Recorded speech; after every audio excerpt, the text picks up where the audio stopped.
from the News Channel 5 Network. This is Pasa Nashville. Bienvenidos and welcome to Pasa Nashville. My name is Cristina Allen and thank you for joining us today. I'm excited to bring two new friends. I have Gretchen, who's the Associate Executive Director at FiftyForward, and we have Kelsey Mahaffey, who is the Project Director for the new initiative that has been awarded to you, which is the National Institute of Health All of Us Research Program. That's right. Thank you both for being on the show. Let's first talk a little bit about what exactly is FiftyForward.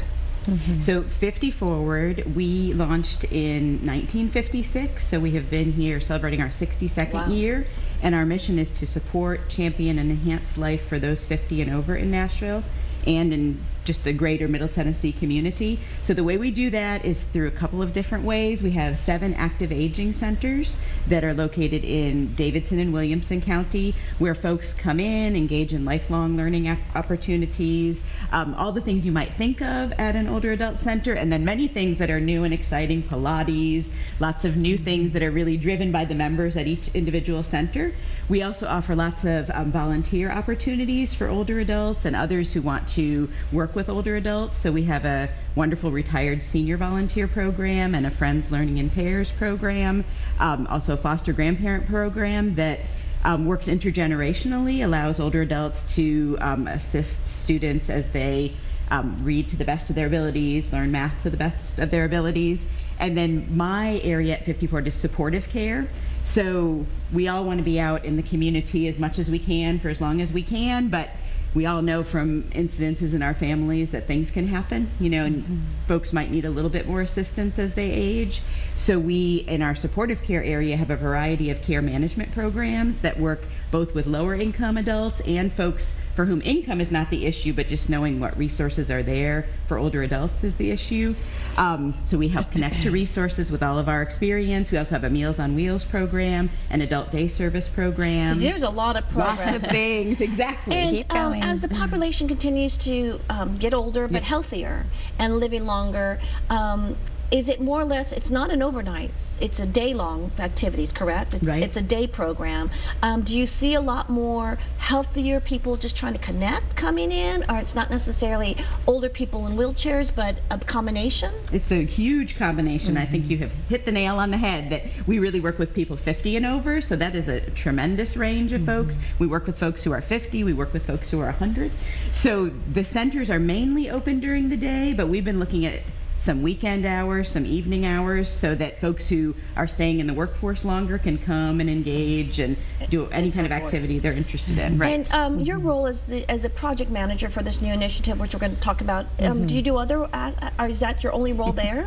Currently, that's my only role. In my former role at FiftyForward, I was the center director at FiftyForward Madison Station, which is one of the active lifestyle learning centers that FiftyForward offers.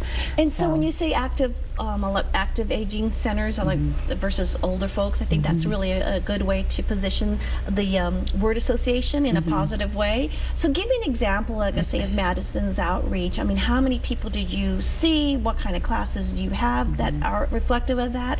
As well as I know Madison has a demographic shift happening. I know based on statistics, you have a larger Hispanic population that live in Madison. Does that reflect that?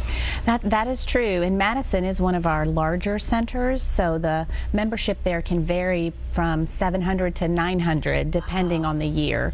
So it is very, very active, lots of folks there, lots of variety in activities. When you think about trying to program for a 50-year span, to put it in perspective, if you had to plan programs for somebody between the ages of 1 and 50, how much variety would you have to offer? And that's kind of what we're faced with our center. So we try to offer just a little bit of everything. And like Gretchen said, it's really driven by the membership. So if there's an interest that a member will bring to the staff, they'll work real hard to try to fill that need and get that program for them. I think that's exciting, and I'm going to mention back again, as My mother's from Mexico. I am from New Mexico, Hispanic, but Nashville's home. And my husband, well, in my culture, we usually don't send our families, our elder. They come live with us. We rotate them out. My mother's 86, very healthy, very active, but we are starting to think as siblings, who's she going to live with, who has the right level of room to accommodations for her.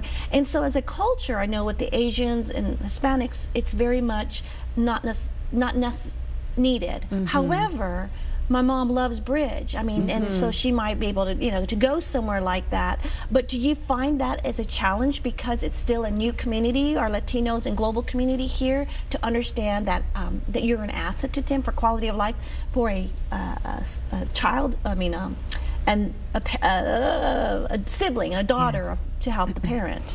Yes, and I think you've kind of hit the nail there. It has been a challenge, really, for all of the centers, because I think that is true just in the Hispanic culture, that's kind of, you tend to take care of your own. So it's been a challenge for us to get the word out to older adults that we are here and we are welcoming and we would love for them to participate. So Madison has tried to offer several cultural events and programming, Spanish classes and different sorts of things to try to get that awareness out there that, you know, we're all inclusive and would love everybody to come. That's very exciting. Yeah. Thank you for that, just being aware of that, that statistic, because it is growing. And I know the Williamson County location is right next to Tower Park, which I used to go to soccer and pass by it all the time, and always saw very active. You know, you have transportation, which is huge, to be able to go to either TPAC or the zoo or what. I'm sure that's very much an added value to your... It is huge. And Madison is one of the few centers that will offer transportation to the center itself. Okay. So twice a week they will go out into the community and pick up older adults for a very small fee and bring them to the center to participate. Wow. So that's a great benefit. Well, let's evolve into the conversation about the National Institute of Health and All of Us research project. Since you're the project manager, what exactly is this project? So back in 2014, there came an initiative out of the National Institutes of Health called the Precision Medicine Initiative. I just want to let you know, I love the name Precision Medicine. I know, it's great. It's a new term I keep hearing, precision, but love it what it means. It is a new term, and it was new to myself in this role. It wasn't one I was familiar with, not having a medical background. Sometimes you can hear it referred to as personalized medicine as well. But the National Institutes of Health has really recognized that our healthcare in this country is one size fits all, and they want to change that. They want to have more diversity in our treatments and our medications. You know, we're all different. Everybody's different. Men are not the same as women. Our bodies are different. And so it doesn't really make a whole lot of sense to have one size fits all with regards to our health care. You may have come across a person who's on a certain medication that might be so less effective for another person, and why is that? There's a lot of unanswered questions that we just really don't know because the research has not been geared towards diversity in the past. And so with the All of Us research program, this is a national... It is. And Nashville and FiftyForward was awarded that project of how many cities?